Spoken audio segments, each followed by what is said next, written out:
option A is to keep them on the phone and make the offer and get the commitment all on that first phone call.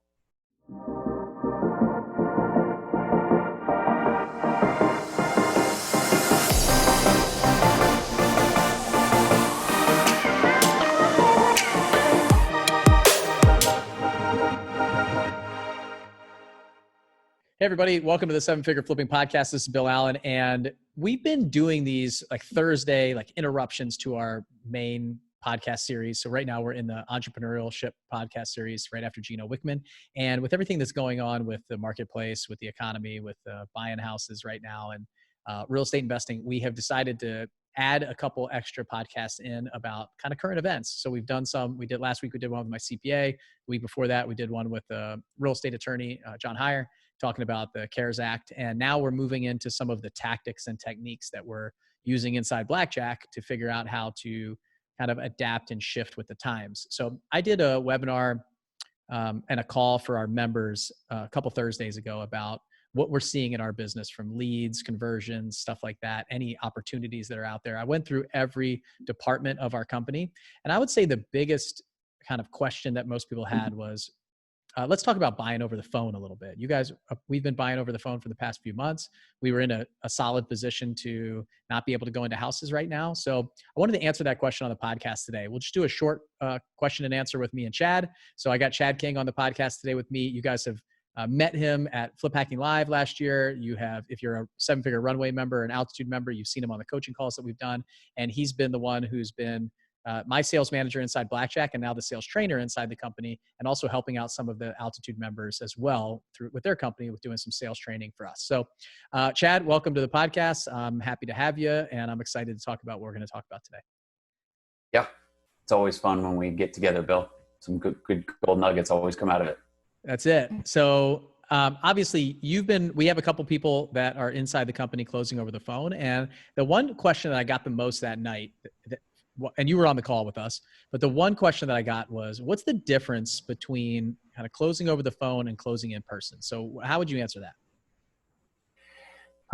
Well, the main overarching difference I would just say is you certainly lose a little bit of the body-to-body rapport building. It's a little bit easier to build rapport in person, and that's just, the nature of the business. But the biggest thing that people struggle with, I think, is really their own minds. Like a lot of people, like what I hear when I talk to some of my clients is the struggle with them closing over the phone is not actually because the sellers won't sell it to them over the phone. It's because they have a mental block that they can't buy something that they haven't been out to see. And first of all, I would say to anybody listening, you got to get past that first. Get past your own mind first, because these people will sell properties over the phone without meeting you within 30 minutes of a phone call, right? Because we're doing it right now. So the biggest difference is just getting past that mental block. Yeah, it's interesting because I had that. One of the reasons why we didn't go this direction was because I don't know, I've always been kind of stuck on the fact that I need to go into the house. We need to talk to the people. We need to sit down with them. And what I noticed is when we're analyzing our markets and our deals and stuff, we're realizing that we're losing a lot of business. And we're losing business because we're not fast enough. And I've always been teaching, you got to, even if you're a big company, like we have 15 people that work for us, pretty big payroll and staff and process and procedures and systems and automation, but you got to act like the little guy. And I've always been teaching that even when you get big, you got to still think like the little guy. And I remember when my phone would ring right before dinner, I'd get the call, I'd get in my car, say, honey, I got to go. This is a motivated lead. I get in my car, I drive out to the house and I'd go make an offer. And now they call up the company. Either we answer or the phone service answers. We call them back. We check our rep's appointment calendar. We set up a calendar. We schedule it. Maybe it's a day or 2 days later. We go out. And a lot of times what we're doing is we're getting canceled appointments, and that house gets sold right out from under us because we're not fast enough. So we need to keep up with the times. We need to shift. We need to adapt. We need to adjust. And part of that is just saying, okay, it's not that we can't close over the phone, but how can we, right? That old adage of don't say I can't, say how can I? So we started saying, okay, let's try it. Let's figure it out. Let's make some offers. So I think what I've learned is it seems like when you're in a house, you're building rapport pretty early on in that conversation. There's that body language. You can see, they can see how you look, what you're wearing, all of these things. And that's would you drive up to the house? How did you knock on the door? How did you stand? What do you have in your hands? All of those things goes out the window when you're on the phone, right? Right. And you have to build that rapport really quickly on the phone, and you have to get them to like you early on in the conversation, as opposed to spend an hour in their house talking and looking at pictures and starting to figure out who they are just by, how much crap is laying around in the bedroom, and how tidy do they keep the house, and what do the pictures look like, the decor, all those things. You lose a lot of that. So how do you build that rapport on the phone early? Yeah, that's a great question. Number one, first off, is you got to smile, right? Because smile can be heard through a phone. So definitely you have to have a great attitude coming in. I think asking great questions is going to be the key to building rapport. Like, believe it or not, when they're doing most of the talking, that's when the rapport is being built. So I think setting a great frame when you first get on the call with them, setting a great frame about how this call is going to go, ultimately, like, that opens up a lot of rapport. So when somebody calls in, or you're calling somebody and the intention is to make an offer over the phone, right? Let them know that that's the intention. And also let them know how the call is going to go. Set the expectation for, hey, listen, when people call in, they usually have a couple of expectations, and ultimately they want an offer over the phone. Did you have any other questions besides that I could get answered, or are you looking for the offer? I just want an offer for my property. Okay, that's great. I understand. Do you have about 15 or 20 minutes set aside to have this phone call? Yeah, I do. Make sure that they have the time for the phone call. If some people are calling in and they might have, 5 minutes to talk, and you are assuming that they have 30 and you're going down this rabbit hole, when that clock hits 5 minutes, man, they're just going to be getting antsy and they're going to try and get you off the phone. So get that time allotted and get it set with them, and set that agenda. Hey, listen, I would really like to get to know you a little bit better and understand your particular situation, because every solution that we present is specifically tailored to your property and your situation, right? And after I get to know you a little bit better, I can run some numbers while I got you on the phone and craft an offer. If the offer looks good for you, I can send you a digital contract. We can go through it today. If for any reason the offer doesn't look good, no harm, no foul. We don't buy every property we look at, right? So it's the same as that frame that you set on the in-person side, except you're just doing it over the phone. And then, you get that expectation and their buy-in. Okay, this is how the next 15 or 20 minutes are going to go. And then it's just about asking those questions, those rapport building questions. Hey, how long have you been there? What's making you think about selling, right? Man, and then asking the Socratic questions and doing the mirroring, the same exact tactics, strategies, and techniques that we use in person, you can use over the phone, and it will build rapport. So it's really not that different, right? The only thing you're missing is just the ability to read body language. But when it comes to building rapport, you're going to do it the same way, by asking great questions, genuinely caring about your prospect and the seller and their situation and how you can help them, right? You have to have a servant mentality, and that will come through over the phone. If you genuinely care and you're actively listening, they'll be able to feel that over the phone. And that's the biggest way to build rapport, is to genuinely care. And you're not just listening to get a number out of them, but you're actually listening to understand their problem. And I think those are a few of the ways that you can get that rapport built early, get them talking for sure. Okay, so you got them on the phone, you set that frame, you set it up with them, they have the expectation of time you're going to be talking. And then from there are you jumping right into it? A lot of the questions that we get are, well, I don't really know how to make an offer when I haven't looked through the house. I don't know what the repairs are. Like, how do you get to that conversation? And when is it in the whole setup as you're talking to them? Yeah. So you certainly want to uncover some motivation in the beginning and try and figure out why they're selling it. And you can also ask that comes after you ask them about basic property information. Hey, what sort of repairs does the property need? If you had to estimate the repairs, what would you estimate the property needs, right? And a lot of times you're going to have to take them at their word for that number of the repair estimate, or what the property actually needs. And they may say, oh, it only needs about 5,000. And you can say, okay, well, can I ask what makes up that 5,000 that you're budgeting for? Well, it needs a roof, an HVAC, flooring. It needs a new kitchen and bathroom. Okay, so it's probably not 5,000. You can have them walk you through that repair number, and then you can put your own prices on it and come up with a more realistic expectation of the repair number. Or you can take their number at face value, but then be ready to set the expectation that, hey, this offer is going to be contingent upon the repairs being what you told me, right? And that's a reason to go back to the seller later on if you have to get the deal lower, if you do find out that the repairs are much higher than what they told you. So there's a little bit of taking the seller's word for what's needed. Also, you can get the seller to send you pictures. So we've had sellers that have said, we've asked sellers, hey, would you mind snapping some pictures of all the rooms and sending them to us? And they're happy to do that. If they're serious about selling, they're happy to send you photos, and then you can make your estimates that way. And we've also, I don't know, if we have a partnership where we can go have photos taken of the property. If you can get somebody out to take photos of the property, do that as well. But definitely ask them, what kind of repairs does this property need? And then I think it's very similar to when, if you're talking to them ahead of time, almost like this pre-interview, right? Mm-hmm. So like our lead intake reps do a lot of this on our in-person, when we were in person before, is they would find out what price they want, what their motivation was, what a lot of these things are. So are we making an offer on that first appointment, like that first phone call typically, or are we waiting are we running all the numbers and then going back to make an offer after that?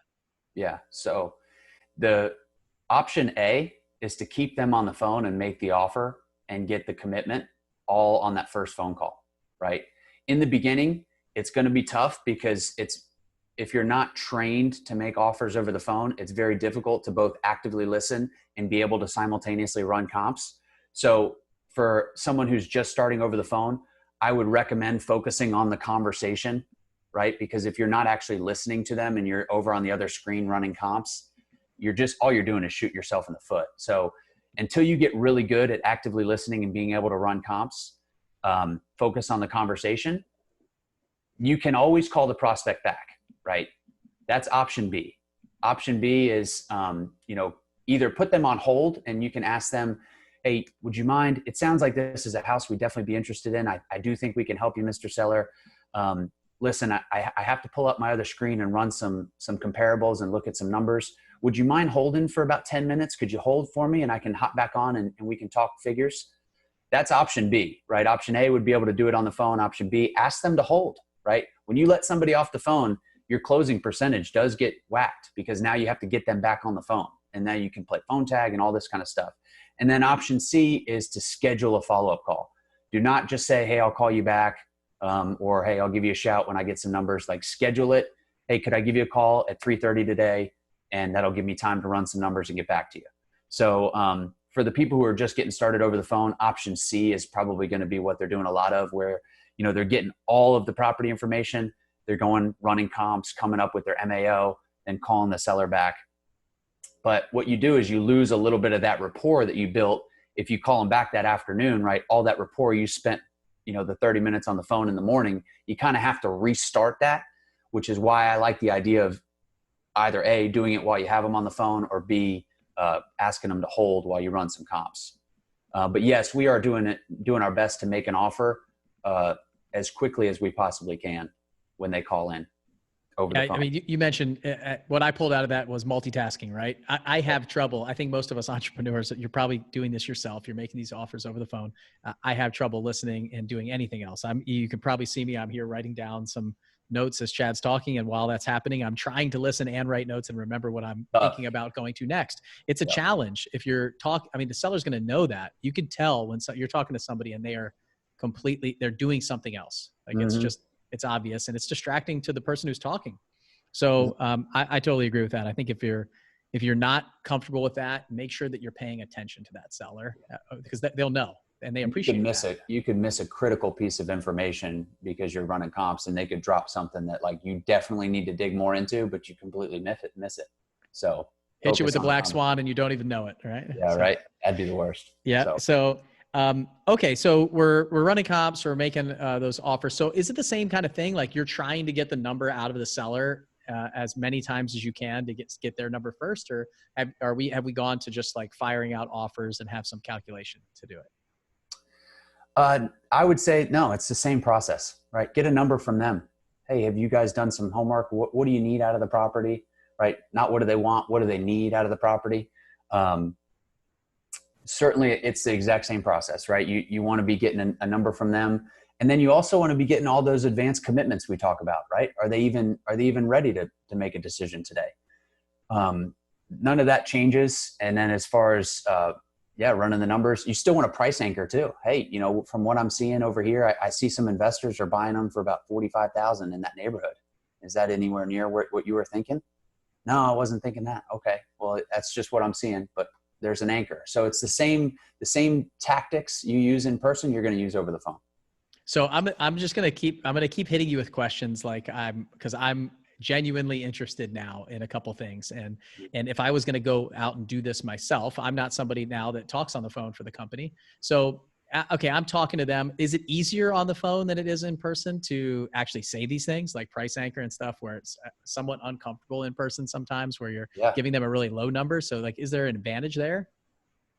Absolutely. So that's one of the pros is, when you're in person, you have this feeling of not wanting to disappoint the person that you're sitting across from. If you're, or you've built that rapport and you don't want them to not like you. As we mentioned, it's a con because you lose a little bit of that body to body rapport, but it's also a pro because now you can be a little bit more aggressive. I feel like with your initial offer and your price anchors, just because there's a little bit less of that human, I don't know, coddling, I guess is a word for it, that you kind of do when you're in person with a highly emotional seller. And then I think the logical sellers, the ones that are more, not a ton of motivation, you can be a lot more direct with them. Right. And that's certainly one of the pros of buying over the phone is you can be more direct with people and you can get more offers out and you can make a lot more offers than if you're strictly over the phone and you're sitting on a couch with a seller and spending 2 hours, with them. I think phone is a lot more tight windows and you can make more offers too. Yeah, I think it's interesting. I wrote that exact thing down. It's the time commitment goes way down. So that not just the time commitment for you as the sales rep, like driving out there, prepping, talking to them, then driving somewhere else, but actually for them too. Because anytime you have an appointment at your house, you're blocking off like the 15 minutes before to get things ready, the time after, like you can't go somewhere or you have to be home. It's almost like an extra hour tacked on to half hour before, half hour after a meeting, just in case it goes over, they don't know what to expect, things like that. So I think it's less aggressive on both ends. Like for them, it's way less invasive for them. So it's a lot easier. So I think that kind of commitment level goes down, or the time commitment level goes way down for them. So, okay. So we're in that period. I mean, I think we've spent a ton of time like training and giving content at Flip Hacking Live and in previous interviews that I've done with you on kind of the how to do a lot of that stuff. Mm-hmm. So is the timeline of the phone conversation a lot less? Like, are you on the phone and off the phone a lot faster? What's a typical like phone conversation like here? Yeah, they're typically a little bit shorter than appointments. I will say, you got to get good at qualifying your phone appointments quickly because your time on the phone is gold, especially now that you're only over the phone. So, what we teach our reps is, you should be qualifying them out pretty fast. And that's why you mentioned, Bill, how important it is to build rapport quickly is because almost everything is pretty much squeezed, right? A typical hour appointment needs to be done in 30 minutes, right? And a typical 2-hour appointment needs to be done in an hour. So everything is really kind of squeezed in, and building rapport quickly is important. And I think getting to the nitty gritty in the negotiation, I think a lot of newer investors, they tend to kind of kick that can down the road as long as possible. But I think with over the phone, you need to be more aggressive getting into the numbers conversation. And don't hesitate to kind of get in and dive into it a little early, at least breach that conversation so you can start to understand if you have, somebody who's even in the same ballpark. Because at that point, if you're going to be very frustrated if you're spending 45 minutes talking to people who are, retail sellers, right? Those should be, 10-minute conversations. After you figure out that the motivation is that they just want to downsize and they own it free and clear and there's absolutely no pain and they're thinking about listing it, just throw out a range and see if you're even in it. And then if you're in the range and they think they might consider it, now circle back and pick back up with the rapport now that you know that you have a qualified seller in. So I would say get to the negotiation a lot sooner, and those calls should be a lot quicker. Okay. So is there a transition statement or a transition point that you make when you're having that conversation about what the house is like, what kind of repairs they want to the offer? Like when you're actually making an offer, is there some talk track that you use to transition? Yeah, there's a couple of good things I think for the people that are in the coaching company, and I'm just pulling up these scripts because I want to make sure that I quote it correctly. But um, for the people who are in the coaching company, you guys have our over the phone buying scripts, and you certainly want, for me, the way that I transition is getting commitments that they're ready to transition, right?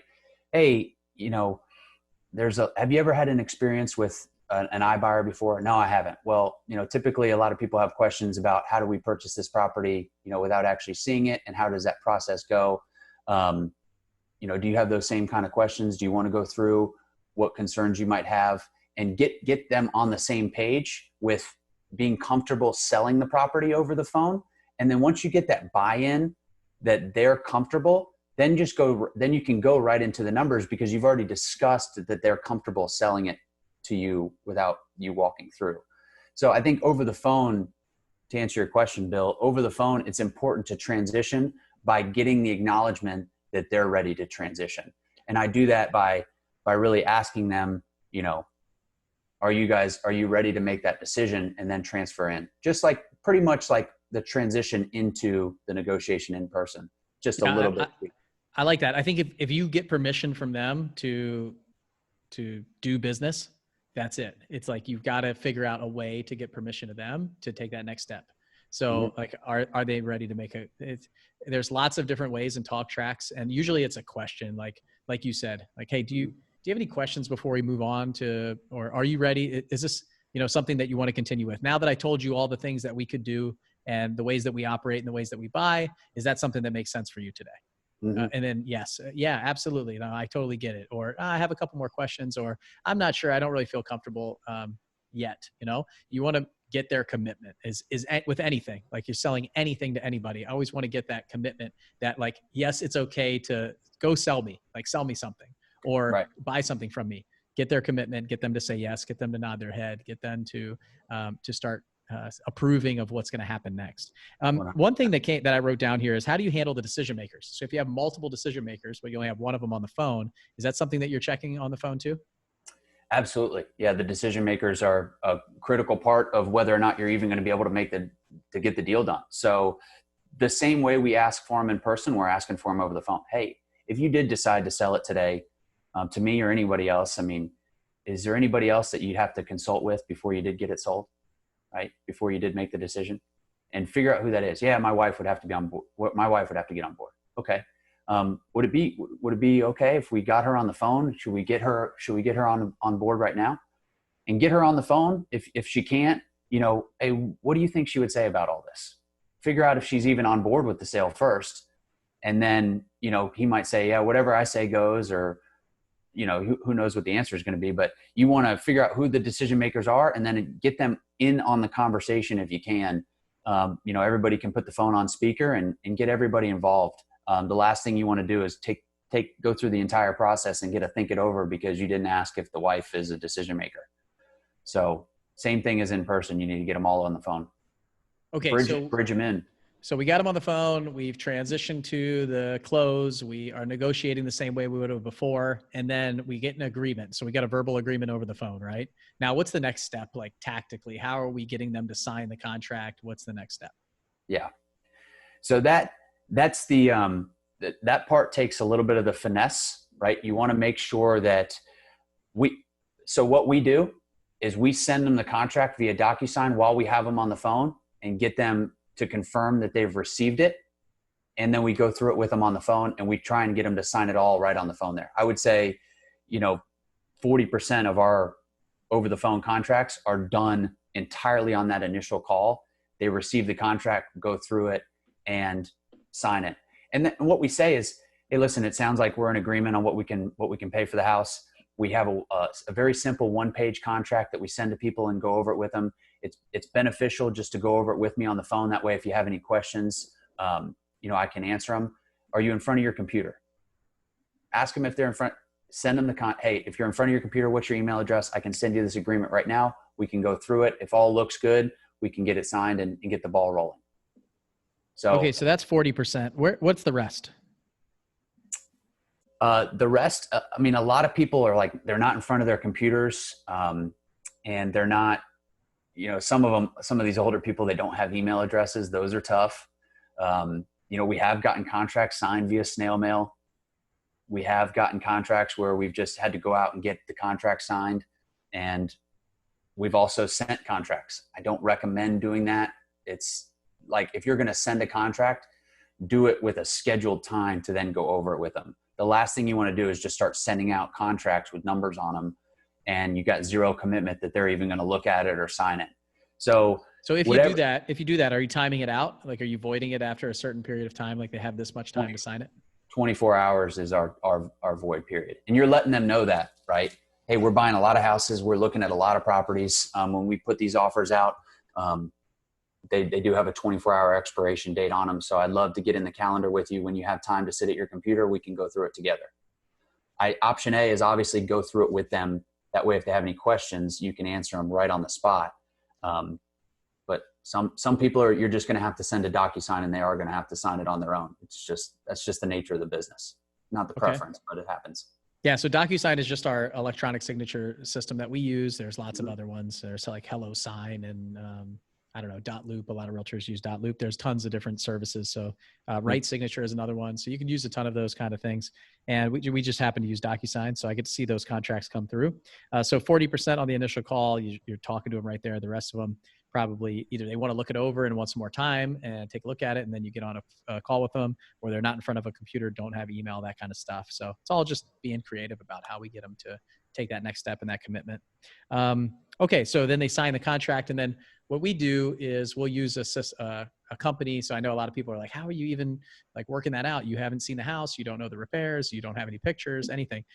Again, we're operating off the fact that the seller is honest about the repairs that the house needs. So then we'll send out somebody to go take pictures of the house and send it back to us and give us a report. Or we may send it out and have the buyer for the contract go look at it and give us some feedback on the house too. So just as good, if not better, to get feedback from the buyers. And just recently, I'll give you an example. We had one where the house needed about, the owner hadn't been there in years, and the tenants were telling him how it was. He hasn't seen the house. We didn't see the house, so we contracted the deal. And then when our people went to take pictures, we got the pictures back, and it needed like $30,000 more work than he thought that it needed. And he agreed with us. He wasn't like upset. He didn't know the house was in that state either. So he was being honest on the phone. We had an agreement, and then he couldn't come down that low. He was going to lose money. So we canceled the contract. And that was set up from the beginning. It's not the end of the world. He was just as surprised as we were to see the photos come back the way that they did. So a lot of times you got to think about the situation, what it is. He wasn't trying to pull a fast one on us. Same thing for us. And it was totally mutual to part ways at that point. And you're going to get those. Yeah, that's a phenomenal point. I would say, especially with buying properties over the phone and contracting properties over the phone, what you have to make sure is that yours and the seller's expectations are lined up. Right? Especially when buying over the phone, when you sign that contract when they DocuSign or whatever that electronically sign that contract, it is critically important that the next steps are exactly match what is going to happen, right? The last thing you want is for them to electronically sign and they think, all right, this is a done deal. And you're sending out buyer after buyer and they're wondering what's going on. So just like in person, make sure that I would recommend getting extended due diligence dates. I would recommend, instead of, I don't know if you're typically doing a 10 or 14 day due diligence, you probably want to do a 21 to 30. You want to buy a little bit more time because just with everything that's going on now and you just want to have a little bit of cushion. So we're trying to do everything we can to get like 60-day closes and 30-day due diligence dates, when typically before we were doing 30 and 45 closes with 14 and 21 due diligence. And then also the expectations need to match, right? Okay, if you're going to have somebody out to go take pictures and give you a report back, and then you're going to call the seller and tell them what the repair numbers are estimated and retrade them on price potentially, have that conversation up front and don't hide behind that, because they're going to that conversation of potentially about a new price is going to go over a lot smoother when you've set them up for, hey, listen, I'm going to have somebody go out to the property. They're going to send me back some pictures and I'm going to get a report back. And then I'd like to have a conversation with you and make sure that the repairs line up about what we talked about when we put this under contract. And then after that, I'm going to have my investing team go out there and verify, there's nothing that we missed and this is definitely going to be a good deal for us. Right. So just make sure those are lined up with the seller. Yeah. I mean, I think that it's even more important over the phone, but it's very similar to what you do in person, right? Mm-hmm. Setting the expectations is so important. Like you can't just, if you're not sure about the property, don't slam the door shut and say everything's done deal, pack up your stuff and get moving. I mean, really setting those appropriate expectations are the key. And I think more than ever on the phone when you've never seen the property, the last thing you want to do is say, oh yeah, that's a done deal. We got it. No problem. Start packing your things. And then, you're running around trying to figure out what to do. You have never seen the house. So I remember when I used to go look at houses myself, it was very easy to say, I'll take it, no mm-hmm. problem. But we have some other systems and processes and hoops that have to be jumped through when you're not the one, you're the one with the money, but you're not the one going to look and buying the houses. So be really smart about that for the expectations. And like I said, in that example that I shared, the expectations were set in the beginning and it was very easy to go our separate ways. No harm, no foul. We're not having negative reviews on our Facebook page or Google or anything like that. The guy, he totally agreed. He's like, man, I'm gonna have to fix all this stuff. He knew it wasn't what he thought either. So we were both surprised.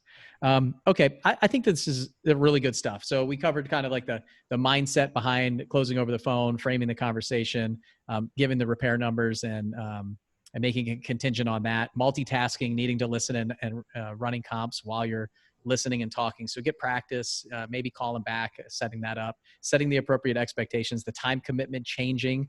We kind of walk through the process a little bit over the phone and then how to handle the different decision makers and how to go through the contract over the phone. And then from there, it's pretty much a standard transaction that's in your pipeline.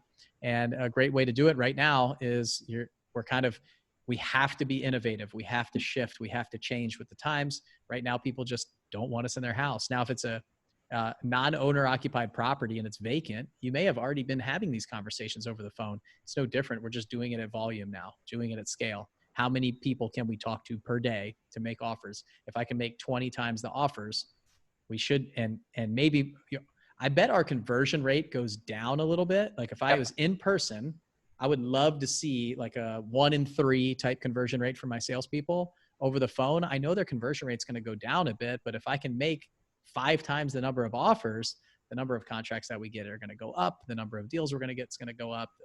And they probably like it. Like sales reps are saving time. They don't have to drive in their car. They don't have to put gas in it. They don't have to spend hours and hours and hours with their broken up day. They have an appointment at 10 a.m. and they have an appointment at 2 p.m. and they're on 2 different sides of town. None of them are close to their house.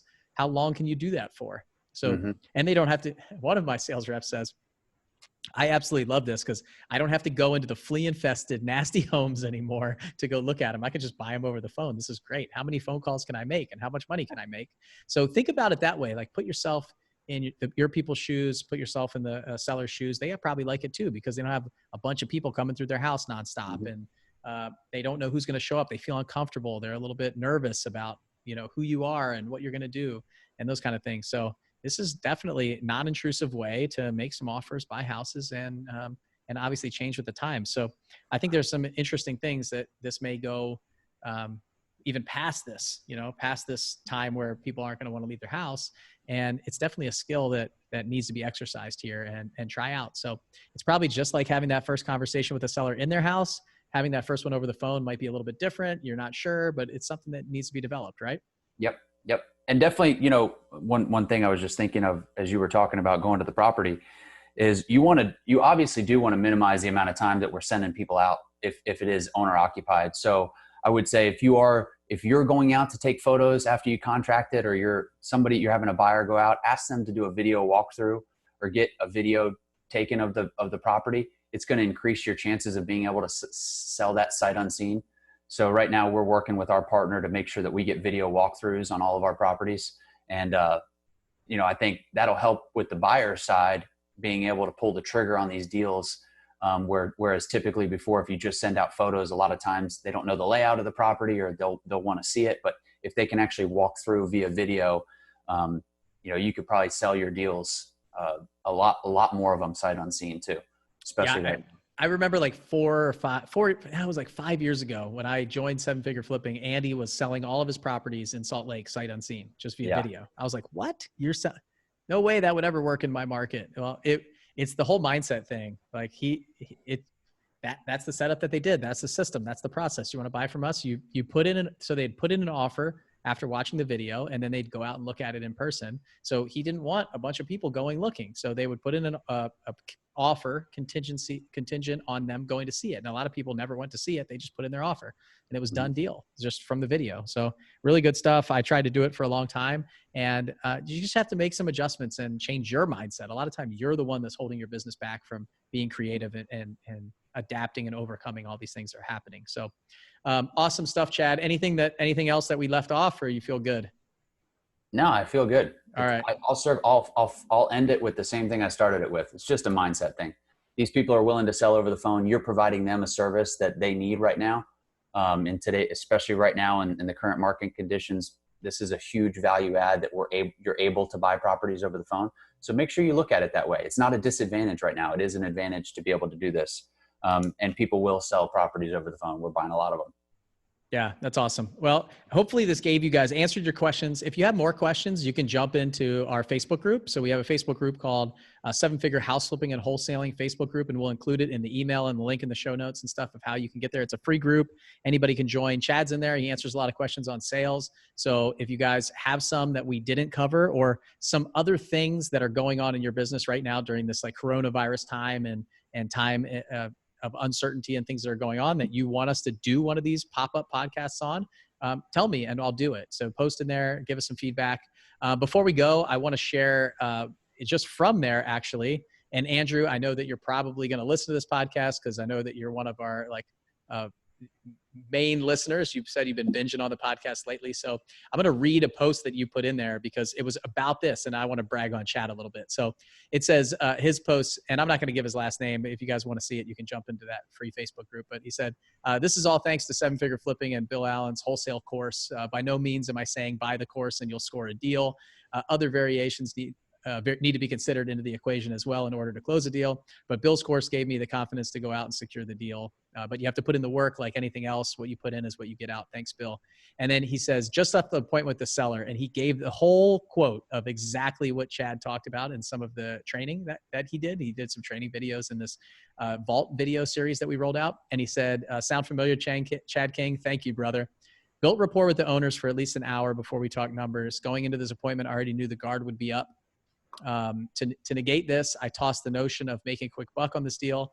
Instead, I focused solely on building a connection as if we are good friends. Discovered that Fran was into photography and birds. Just so happened I love videography, photography. Boom, we connected. I never ever brought up numbers or tried to made it evident that her house wasn't the nicest house. Just let Fran continue on to tell me all the amazing things about the house, even all the pine needles in front of her yard. Hey, Fran, I won't be able to go to the Turkey Creek and check out the birds if birds there if I keep standing. Mind if we have a sit? So he skipped the pre-offer advancement and he thought it would feel too scripted, and then went on with the rest of his script and got that deal. He said, to keep it short, I left with 2 contracts and a wild conversation about pineapples. Now I'll get to get the contractor out for a bidding war. So it's so interesting that like Andrew had all the skills and things like that. And what he needed a couple of different ideas and talk tracks and confidence that going out there and doing what he was already doing with a small tweak was going to change something. And we launched this 7-Figure Vault, this video series that I put together for the 7-Figure Runway members at Flip Hacking Live last year. With everything that's going on, I feel like now is the time for us to kind of sharpen our axe, to jump in and really like focus on our skill sets and really get good at the basics and back to all of that. So if you're just getting started, I think this is a great time to dive into real estate, because if there is a shift and some changes and the market starts going down, what better time to get in than now? I look at the stock market, and the best time to invest in the stock market if you're young is when there's a downturn in the market. And it hurts the people who have been doing it for a long time and are about to retire. The best time is when you're kind of young and newer. So I think the same thing. The newer businesses are in a really good position if you want to transition or jump to something from your current full-time job into real estate. I think now's the time to like learn, study, train. So we launched the 7-Figure Vault. And part of that was there's a sales series, there's marketing series, there's a wholesaling side, and there's a flipping side. And we've got a special deal on it all until, I don't know, we're doing it for like another week at a discounted price. So Chad is obviously the star of quite a few videos in there. And Andrew pulled a lot of that information, and just one video, just that one sales video, changed the way that he approached this appointment and got 2 contracts out of it. It's amazing. And believe me, everybody's results are different, and Andrew's results are not typical, but this guy is just dove right in, got after it, and said, you know, I'm going to make this work. And it's just amazing to see that. And I've seen his posts inside of our free Facebook group and all these things. I know that he was going to do that from day one. The guy's a hard worker. He's determined, and I can't wait to meet him in October at Flip Hacking Live. So first of all, Chad, I think that's amazing testimonial in there the day after the guy bought the course. Obviously, he teed off on one of your videos. You can just jump in there and pick whatever video you need right now, which is what I really love as we set this thing up. So thank you for all the time that you spent with me. And I interviewed you on quite a few. We did sales, we did dispositions. We even talked about lead intake a little bit. You were on a lot of those videos. So I appreciate it, man. Of course. Absolutely. And the one thing I'll say Andrew did, I read his post. We talked about setting expectations. Like the one thing he did that said that turned the entire course of the appointment was he told the seller when he showed up that he was going to ask for the contract. Like he was ready to buy the property. And that's what he said when he showed up at the house. He said, hey, listen, we're going to walk through, but I'm ready to buy this property. So then when it came time to sit down, the seller knew that he was ready to buy the property. And I think that was huge. So kudos to Andrew. That's fantastic. And I'm happy for him, excited for many more to come for him. Yep. It's awesome. So listen, if you want to be a part of it, if you want to jump in, we have a discount. We're like 49% off what the normal price is and stuff like that up through, I think towards the end of April. The team has got a date. I think it's another week after this comes out. So you can go over to 7figureflipping.com/vault, VAULT. So we called it the 7-Figure Vault. You can unlock the vault and get all the secrets. Basically what we did was we franchised all the information. And I use the word franchise just because you know what it is. We're not taking any royalties from anybody or anything like that, or you're paying a fee. Basically, it's got everything that we do inside of our business, like our process and procedure that you can use and take inside of your company. So the documents, the talk tracks, the structure of the company, the mindset stuff. Like we go through everything from lead intake to marketing to sales to dispositions. Really good stuff that I think any house flipper or wholesaler could use in their business, even if you just buy it to fine tune some of the process and procedures. And kind of like Andrew, you already know what you're doing a little bit. You just need that confidence that what you're doing is the right path. So you can go over to 7figureflipping.com/vault and grab. We also have some. You don't have to buy them all. You can buy them individually, things like that. So we set it up where it's easy. There's lots of different price points for all of you guys, and there should be something there for anybody. So if you're serious about this business, you want to get into it and you want to see what we're doing instead of, coming all in, waiting till October to come into the Runway group. We realize that there's people that need something now, need something that's more basic. So there you go. You can just go buy 1 video, 2 videos, 5 videos, each series individually or the whole thing together bundled. So 7figureflipping.com/vault. And you guys can check that out. Let us know what you think, and then jump into the private Facebook group and tell us about it. You can jump in there and look for the picture of pineapples and look at Andrew's post. And who knows, maybe you'd be the next person that's posted in there talking about the big deals that you've done. So hopefully we see you guys in the Facebook group and then at one of our live events. So Chad, thanks for hanging out with me. And thanks for listening, everybody. We'll see you I don't know, in a couple days on the next podcast. See ya. You've been listening to the 7-Figure Flipping Podcast. If you've enjoyed the show, go to Apple Podcasts to subscribe, rate, and leave us a review. If you're ready to learn the house flipping and wholesaling strategies that are working right now in today's market, check out 7figureflipping.com.